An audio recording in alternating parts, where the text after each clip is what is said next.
उसके परमाणु मॉडल के बारे में संक्षिप्त रूप से अध्ययन करेंगे और एक ही साथ हम उन सभी महत्वपूर्ण टॉपिक को देखेंगे जो हमने पढ़ चुका है और जिसके बारे में हम अच्छे से अध्ययन कर चुके हैं। ठीक है, यहाँ पर यह एक नोट तौर पर है और यहाँ पर संक्षिप्त जानकारी दी गई है।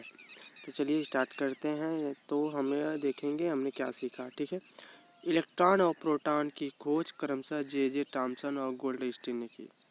मतलब इलेक्ट्रॉन की खोज जे थॉम्सन ने और प्रोटॉन की खोज गोल्डस्टीन ने किया। ठीक है, लेकिन उनका जो नामकरण था, समझ रहे हैं ना, उनका जो नामकरण था रदरफोर्ड ने किया। किसने किया? रदरफोर्ड ने। और खोज गोल्डस्टीन ने। ये दो क्वेश्चन ध्यान में रखिएगा। यह दोनों वैज्ञानिकों का नाम एक ही चीज़ के लिए यूज होता है, वो भी प्रोटॉन के लिए।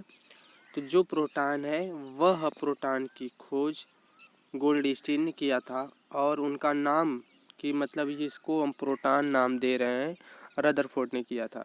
जे थॉम्सन ने यह प्रस्तावित किया था इलेक्ट्रॉन धनात्मक गोले में धसे होते हैं, जैसा कि बताया गया था तरबूज मॉडल कि जो इलेक्ट्रॉन होते हैं ना पूरे गोले में फैले हुए होते हैं इस तरह से।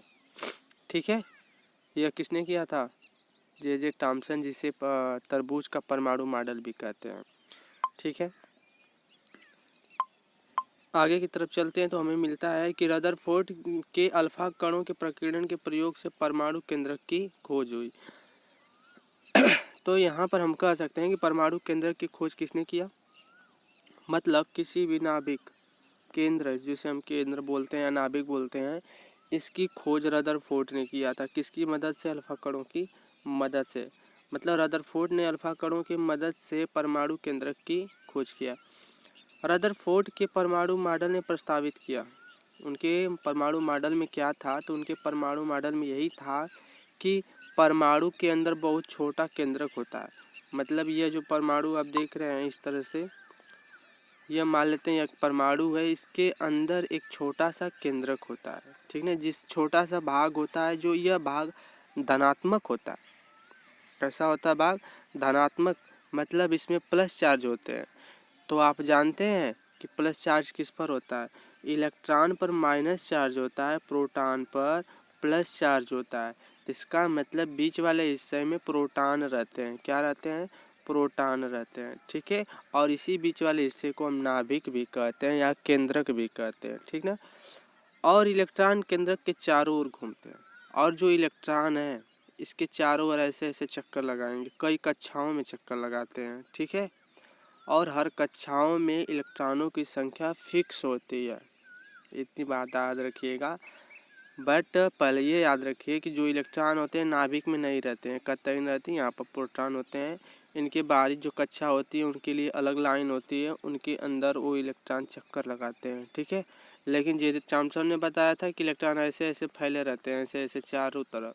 यह गलत था। ठीक है, इन रदरफोर्ड ने उसे गलत साबित कर दिया। इस वजह से उस नियम को यहाँ मतलब हम लोगों को ध्यान में नहीं रखना है कि उसी के मदद से हम पढ़ेंगे। नहीं, वह उनका एक मत था जिसे हमें याद रखना है। और हाँ, जो भी प्रक्रियाएं होंगी रदरफोर्ड के द्वारा ही होंगी। आगे, परमाणु की स्थितियां भी इस मॉडल से व्याख्या नहीं की जा सकती, बट रदरफोर्ड की जो भी कुछ कमी आ गई जिसकी मदद से हम परमाणु मॉडल की भी क्या कर सकते हैं? व्याख्या नहीं कर सकते। जैसे जे थॉम्सन के परमाणु मॉडल में गलत आ गया, रदरफोर्ड ने साबित कर दिया।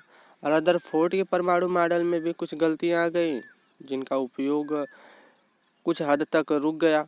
ठीक है, तो अलग वैज्ञानिकों ने कुछ और खोज किया तो कुछ और नियम निकले, और वो नियम है, देखते हैं।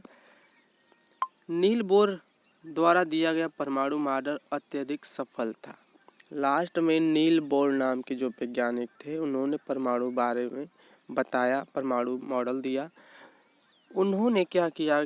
प्रस्तावित किया कि इलेक्ट्रॉन केंद्रक के चारों ओर निश्चित ऊर्जा के साथ अलग अलग कक्षाओं में वितरित रहते हैं। मतलब यह परमाणु है, बीच में नाभिक है, तो जो इलेक्ट्रॉन होंगे इनकी अलग अलग कक्षाएं होंगी और अपनी अलग अलग कक्षाओं की अलग अलग ऊर्जा भी होगी, ठीक है। और उन्हीं ऊर्जा की कक्षाओं में वह चक्कर लगाएंगे, ठीक है। और वो भी बिना किसी ऊर्जा क्षय के, मतलब चक्कर लगाएंगे तो कोई भी ऊर्जा का नुकसान नहीं होगा, ठीक है। अगर परमाणु की सबसे बारीक कक्षाएं भर जाती है, बता रहा है कि अगर परमाणु की सबसे बारीक कक्षा भर जाती है तो परमाणु स्थिर होगा और कम क्रियाशील होगा। मतलब बता रहा है कि अगर किसी भी किसी भी परमाणु की बारीक कक्षा एकदम भर जाती है, अंदर वाली तो पहले अंदर वाली भरती है, फिर उसके बाहर वाली, फिर उसके बाहर वाली भरती है, ठीक है। अगर सबसे बाहर वाली कक्षा भर गई तो इसका मतलब ये होता है कि परमाणु क्रियाशीलता कम कर देता है अपने, ठीक है, रिएक्शन कम कर देता है, ठीक ना। हाँ, तो आगे चलते हैं। तो आगे हमें मिलेगा कि जे चैडविक ने परमाणु के अंदर न्यूट्रॉन की उपस्थिति की खोज किया। चैडविक ने किसकी खोज किया? न्यूट्रॉन की, ठीक है। इलेक्ट्रॉन की खोज, प्रोटॉन की खोज, न्यूट्रॉन की खोज आपको पहले बता दिए थे, एक ट्रिक छोटी सी, तो उसको हम याद कर लेते हैं। ईटा पर नाच, ठीक है, ईटा पर नाच, इसी की मदद से हम याद कर सकते हैं। मतलब ई से इलेक्ट्रॉन की खोज थॉमसन ने किया, प से प्रोटॉन की खोज रदरफोर्ड ने किया, न से न्यूट्रॉन की खोज चैडविक ने किया। यहाँ पर वही दिया, चैडविक खोज ने किसने किया था? न्यूट्रॉन ने किया था, न्यूट्रॉन की खोज चैडविक ने किया था। इस प्रकार परमाणु के 3 अपरमाणु कण है, मतलब परमाणु को 3 हिस्सों में बांटा गया, इलेक्ट्रॉन, प्रोटॉन और न्यूट्रॉन, ठीक है। इलेक्ट्रॉन ऋण आवेशित होता है, आपको बताया गया था। प्रोटॉन धन आवेशित होते हैं और न्यूट्रॉन बिना आवेश का होता है। एक ही चीज कई बार बताया जा रही है। और इलेक्ट्रॉन का द्रव्यमान हाइड्रोजन के द्रव्यमान के 1/2000 गुना होता है। इतना छोटा इलेक्ट्रॉन होता है कि इलेक्ट्रॉन इतना छोटा होता है कि अगर हाइड्रोजन का हम 2000 भाग करेंगे, कितना भाग? 2000 भाग करेंगे तो जो एक भाग होगा वह क्या होगा? इलेक्ट्रॉन होगा। मतलब इलेक्ट्रॉन इतना छोटा होता है। प्रोटॉन और न्यूट्रॉन में प्रत्येक का द्रव्यमान 1 इकाई लिया जाता है, 1 इकाई माना जाता है इलेक्ट्रॉन और प्रोटॉन का द्रव्यमान, ठीक है। परमाणु के कक्षों में KLMN नाम दिया गया। मतलब परमाणु की जो कक्षा थे, यह आपका नाभिक है, यह नाभिक है, तो बारीक कक्षा K, उसके बाहरी L, उसके बाहरी M, उसके बाहरी N। जैसे जैसे ये बढ़ता जाएगा कक्षाओं की नाम भी क्या हो जाती है? बढ़ती जाती है, KLMN, ठीक है। पहली कक्षा सबसे अंदर वाली गिनते हैं, बाहर से नहीं गिनते हैं, अंदर से गिनते हैं K, इसके बाद L, M, N। यह क्या है? कक्षाओं का नाम है, ठीक है, ध्यान रखिएगा, कक्षाओं का नाम है, अंदर से गिनते हैं। संयोजकता परमाणु की संयोजन शक्ति है। तो संयोजकता के बारे में आप लोग बाद में पढ़ेंगे, अभी संयोजकता के चक्कर में ना पड़िए, क्योंकि बहुत ऐसी चीज़ें हैं जो पढ़ने के बाद संयोजकता समझ में आएगी। आगे, एक तत्व की परमाणु संख्या केंद्रक में विद्यमान प्रोटॉनों की संख्या के बराबर होता है, ठीक है।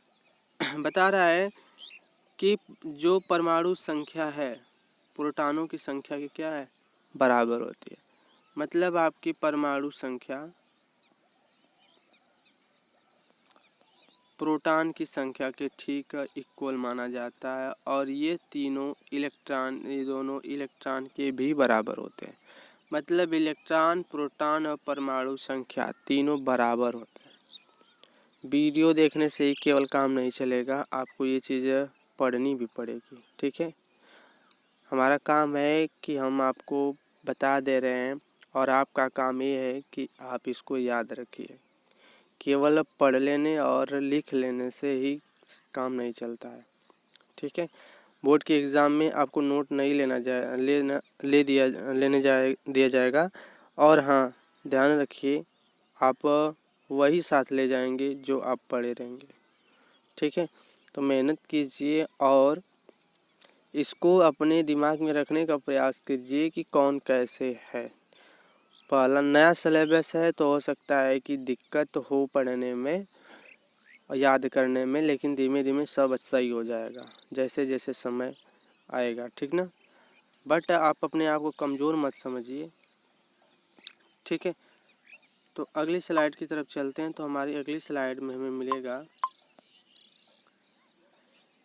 कि परमाणु की द्रव्यमान संख्या केंद्रक में विद्यमान न्यूट्रॉनों की संख्या के बराबर होती है। जो परमाणु संख्या द्रव्यमान संख्या जो होती है, परमाणु की द्रव्यमान संख्या न्यूक्लियन किसे कहते हैं, यह बहुत अच्छा क्वेश्चन। न्यूक्लियन का मतलब होता है न्यूट्रॉन धन प्रोटॉन दोनों को न्यूक्लियन कहते हैं, ठीक है। इन दोनों को हम मिला देते हैं तो इनका नाम न्यूक्लियन हो जाता है, ठीक ना। इनके योग परमाणु संख्या के बराबर होता है। और आगे है समस्थानिक, एक ही तत्व के परमाणु हैं जिनकी द्रव्यमान संख्या भिन्न भिन्न होती है। समस्थानिक का मतलब जिनकी परमाणु संख्या बराबर लेकिन द्रव्यमान संख्या भिन्न भिन्न। जैसे में हाइड्रोजन, जैसे में क्या है हाइड्रोजन, तो इसके नीचे हम परमाणु संख्या लिखते हैं और ऊपर परमाणु द्रव्यमान लिखा जाता है। ये परमाणु संख्या है और ये परमाणु द्रव्यमान है। देखिए यह एक हाइड्रोजन है, अगर हम दूसरा लिख रहे हैं तो 1H1। यहाँ पर देखिए नीचे एक इसमें भी एक इसमें भी, इन दोनों की परमाणु संख्या क्या है बराबर है, बट ऊपर वाला हिस्सा बराबर नहीं है। जिस वाले में परमाणु संख्या बराबर होती है उसे हम समस्थानिक कहते हैं। आई बात समझ में। जिस तत्व के परमाणु संख्या बराबर होती है उसे हम समस्थानिक कहा जाता है, ठीक है। और जिसमें नीचे का बराबर नहीं होता है, नीचे का बराबर नहीं होता है और ऊपर का बराबर होते हैं उसे हम समभारिक कहते हैं। क्यों? क्योंकि उनका परमाणु द्रव्यमान बराबर होता है। आई बात समझ में। अगर नीचे बराबर है तो समस्थानिक और ऊपर वाला बराबर है तो समभारिक।